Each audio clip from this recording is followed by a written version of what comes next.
Setelah Ba'alwi terbukti bukan cucu Nabi, lahirlah zaman pembaruan mental generasi Islam Nusantara, hapus mental terjajah.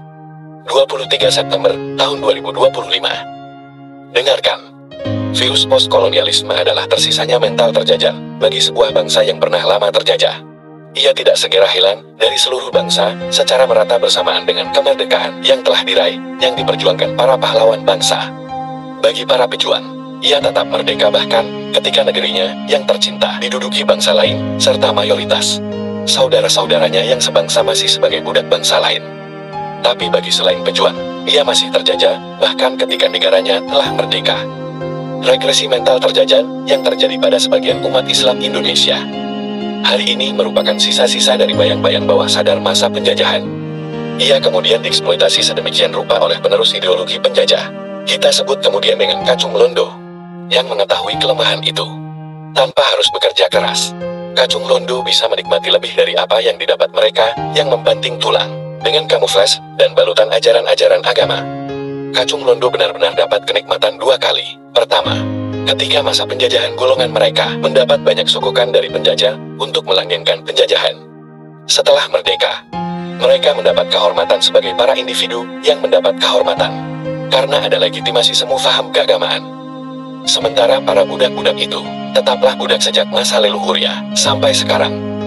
Dulu leluhurnya dieksploitasi jiwa dan raganya dengan ancaman kekuasaan. Kini mereka dieksploitasi jiwa dan raganya dengan ancaman faham keagamaan semu. Namun, setiap masa ada orangnya, setiap orang ada masanya. Sejarah perjalanan dunia selalu dipenuhi dengan drama-drama, pertarungan antara yang hak dan batil, antara protagonis dan antagonis, antara Ibrahim dan Namrud, antara Musa dan Fir'aun, antara Daud dan Jalut, antara Muhammad dan Abu Jahal, antara Diponegoro dan Belanda, dan sebagainya. Semua akan berakhir dengan cerita di masa selanjutnya. Antara dua hal, antara kepahlawanan, orang-orang yang setia pada kebenaran, membela yang lemah, dan tanpa kompromi dengan kezaliman, dan antara terlaknatnya para antek-antek penjajah dan pengkhianat. Dan masa selanjutnya pula dipenuhi oleh banyak pemutar balikan sejarah dari dia yang menyadari leluhurnya hanya sampah peradaban dan pengkhianat pada masanya. Lalu dipublikasi sejarah masa lalu itu dengan cerita palsu di hari ini, agar seolah leluhurnya bukan seorang pengkhianat. Yang lebih parah lagi, bahkan ia menciptakan sejarah palsu untuk leluhurnya seolah leluhurnya adalah seorang pahlawan bangsa. Klaim-klaim tentang pengagas bendera merah putih, pemalsuan silsilah para pahlawan, pemalsuan identitas makam bahkan pembangunan makam palsu yang marak sekarang ini adalah sebagai contohnya. Mental-mental terjajah atau mental para budak itu mempunyai beberapa ciri. Di antara ciri-ciri mental budak itu, yang paling utama adalah mental inferior, yaitu dirinya merasa lebih rendah dari orang lain yang berbeda bangsa.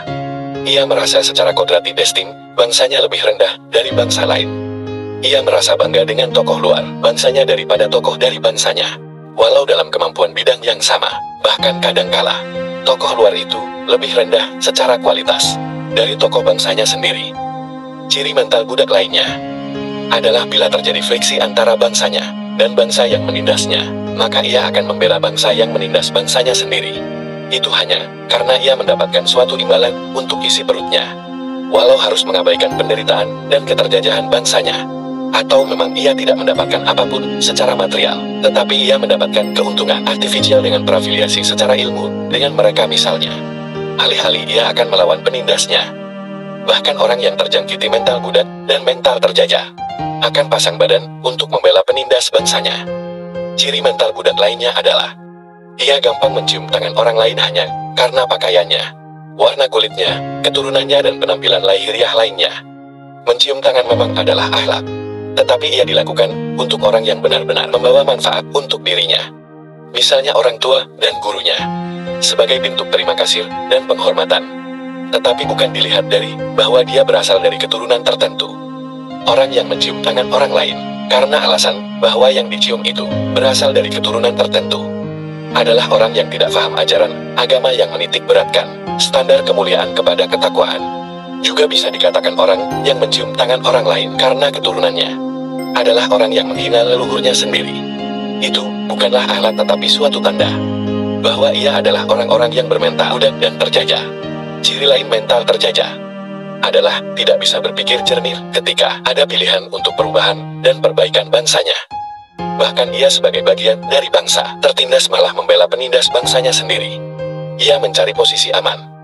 Tidak berani sedikit mengambil resiko untuk sebuah kemaslahatan dalam mencapai kemajuan dan kewibawaan bangsanya. Infantilisme mental kaum terjajah terus dirawat oleh Kacung Londo agar mereka tetap berada di bawah kuasa mereka. Kedewasaan mental umat Islam hari ini harus ditumbuhkan. Para kiai, para ulama memegang tanggung jawab besar agar generasi Islam Nusantara masa depan adalah generasi merdeka yang cerdas, berwibawa dan maju. Akhlak tetaplah sesuatu yang patut untuk diajarkan. Tetapi mudah tunduk dan mudah mengunggulkan bangsa lain dari bangsanya sendiri adalah sebuah pengkhianatan. Diskursus nasab Alwi yang telah selesai dengan kesimpulan bahwa mereka bukanlah keturunan baginda Nabi Muhammad adalah suatu momentum strategis untuk mengkaji ulang berbagai macam dogma yang ternyata membuat destinasi tumbuh subur mental-mental terjajah yang membawa stagnasi pemikiran dan kemajuan generasi Islam Nusantara.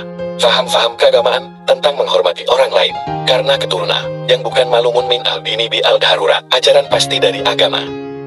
Saatnya kini diverifikasi relevansinya dari sisi aksiologis dan pragmatisnya. Atau kalau tidak, bangkitnya generasi Islam Nusantara akan menunggu momentum lainnya yang entah kapan akan terjadi. Imaduddin Utsman Al-Bantani.